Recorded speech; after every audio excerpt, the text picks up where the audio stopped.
ଚିନି ଏବେ ଏହାର ନାଁ ଶୁଣିଲେ ଡର ଲାଗୁଛି, କାରଣ ସୁନା ପରି ଚିନି ଦର ଏବେ ଆକାଶ ଛୁଆଁ। କିଣିବା ପାଇଁ ବି ଲୋକେ ଡରିଲେଣି। କିଲେ ଜାଗାରେ ଅଧ କିଲୋ କିଣୁଛନ୍ତି। ହେଲେ ଏହା ଭିତରେ ଏକ ଆଶ୍ଚର୍ଯ୍ୟକର ଖବର ଆସିଛି।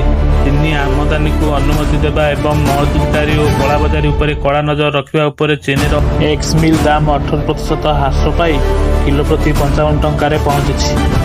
ଗତ ସପ୍ତାହରେ ଏହି ଦାମ ରେକର୍ଡ 67 ଟଙ୍କା ପ୍ରତି କିଲୋ ପର୍ଯ୍ୟନ୍ତ ବଢ଼ିଯାଇଥିଲା।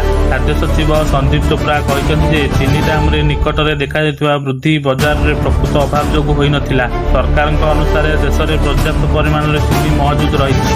ଗତ ସପ୍ତାହରେ ସରକାର 10 ଲକ୍ଷ ଟନ୍ ଅଶୋଧିତ ଚିନି ଆମଦାନୀ କରିବାକୁ ଅନୁମତି ଦେଇଛନ୍ତି। ଏହା ସହିତ ଥୋକ ବ୍ୟବସାୟୀଙ୍କ ପାଇଁ ଚିନି ମହଜୁଦ ରଖିବାର ସୀମା ମଧ୍ୟ କମାଇ ଦିଆଯାଇଥିଲା। ମହଜୁଦକାରୀ ଓ କଳାବଜାରୀ ରୋକିବା ପାଇଁ ରାଜ୍ୟଗୁଡ଼ିକୁ ଯାଞ୍ଚ ଆହୁରି ଜୋରଦାର କରିବାକୁ ନିର୍ଦ୍ଦେଶ ଦିଆଯାଇଥିଲା। ଖାଦ୍ୟ ସଚିବଙ୍କ ଅନୁସାରେ କିଛି ଚିନି ମିଲ୍ ଦାମ ବଢ଼ାଇ ଦେଇଥିଲେ, କିନ୍ତୁ ଏବେ ଏକ୍ସ ମିଲ୍ ଦାମ ଦ୍ରୁତଗତିରେ ହ୍ରାସ ପାଉଛି।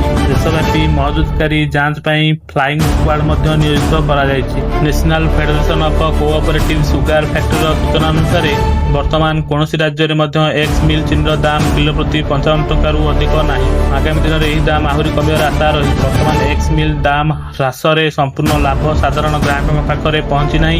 ଅଗଷ୍ଟ 24 ତାରିଖରେ ଦେଶରେ ଚିନିର ହାରାହାରି ଥୋକ ଦାମ କିଲୋ ପ୍ରତି 58.29 ଟଙ୍କା ଏବଂ ଖୁଚୁରା ଦାମ 63.05 ଟଙ୍କା ଥିଲା। ଅର୍ଥାତ୍ ମିଲ୍ ସ୍ତରରେ ଚିନି ଶସ୍ତା ହେବା ଆରମ୍ଭ କରିଛି, କିନ୍ତୁ ଏହାର ପ୍ରଭାବ ଦୋକାନଗୁଡ଼ିକରେ ଦେଖାଯିବାକୁ ଆହୁରି କିଛି ସମୟ ଲାଗିପାରେ। ସାଧାରଣତଃ ଏକ୍ସ ମିଲ୍ ଓ ଖୁଚୁରା ଦାମ ମଧ୍ୟରେ କିଲୋ ପ୍ରତି ପ୍ରାୟ 7 ରୁ 8 ଟଙ୍କା ତାରତମ୍ୟ ରହିଥାଏ। 2025-26 ମାର୍କେଟିଂ ବର୍ଷରେ ଦେଶର ଚିନି ଉତ୍ପାଦନ ପ୍ରାୟ 306 ଲକ୍ଷ ଟନ୍କୁ ହ୍ରାସ ପାଇବାର ଆକଳନ କରାଯାଉଛି। ପୂର୍ବରୁ ଏହା 343 ଲକ୍ଷ ଟନ୍ ହେବ ବୋଲି ଆକଳନ କରାଯାଇଥିଲା। ଅନ୍ୟପଟେ ଦେଶରେ ପ୍ରତିବର୍ଷ ଚିନିର ଚାହିଦା ପ୍ରାୟ 280 ରୁ 285 ଲକ୍ଷ ଟନ୍ ରହିଛି।